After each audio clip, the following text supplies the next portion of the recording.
the opportunities, of course, there is an immediate low-hanging fruit is import substitution coming from, KEMSA and the other procurers, which is around 480 million worth of a market, covering some of the products that you can see there.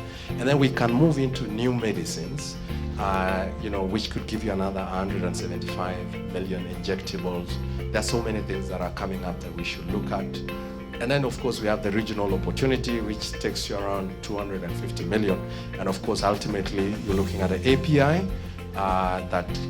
we have a local sort of captive market, but also the East African community.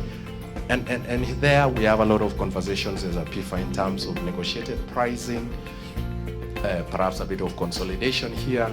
And those are things we can follow beyond this conversation. But then how do we access those opportunities? Of course, we always work around financing. As I've mentioned, we worked very hard with the European Investment Bank to secure 50 million euros, which is, we have one factory that is already being funded through that. But more importantly is that we also work with the likes of Medaxis, where I serve as an advisor there.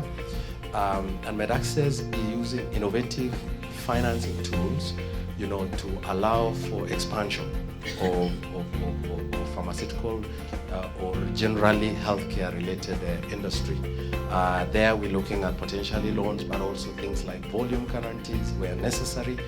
And of course, driven from an impact point of view. So to them, the profit there would probably be life saved, money saved, life changed, So that's one of the enablers. The next one, of course, is technology transfer. You've all heard about medicines patent pool.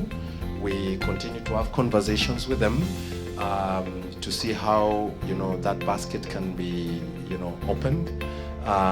We've also, looked at Pfizer. They have something called One Accord, where they are giving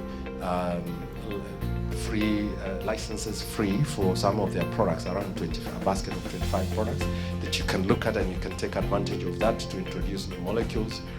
We also work with some of the institutes, George Health Institutes, which runs George Medicines, which looks at development of new molecules. Currently, we are looking at cardiovascular. And one of the things we are doing here, we are very intentional. Some of the products coming up there are actually going through FDA approval. But we are looking at saying, we don't need to wait for something to be FDA approved and wait 10 years to get it here. We can run these things concurrently. So we have partnerships, and we're discussing and saying, if we have local producers who are keen, how then can we help you to link up and see how we work? Of course, we work with the Medicines for All, a non-for-profit based out of Virginia, the USA, and again, purely discussing optimization of API processes where necessary. And of course, we continue to advocate. We've been, like I said, we were in Germany, we were in Johannesburg, we were in Cape Town over the last 1 month. There's been a lot of travel, and we appreciate that the global community is looking at local production as one of the strategies to increase access to medicines and, of course, handle the issues around supply security. So if you look at Unity, for instance, one of their strategies, strategic objectives number 2, talks about local production, because they look at it as an enabler to secure supplies. As we also during COVID, it was difficult. And I know within the room, we were also fortunate to invite even medical gases producers, because now medical oxygen is actually part of the essential medicines.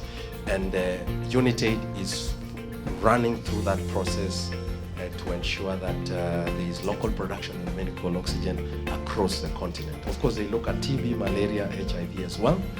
But look, PEPFAR also has their focus area number 3 in their new strategy that talks about looking at regional manufacturing.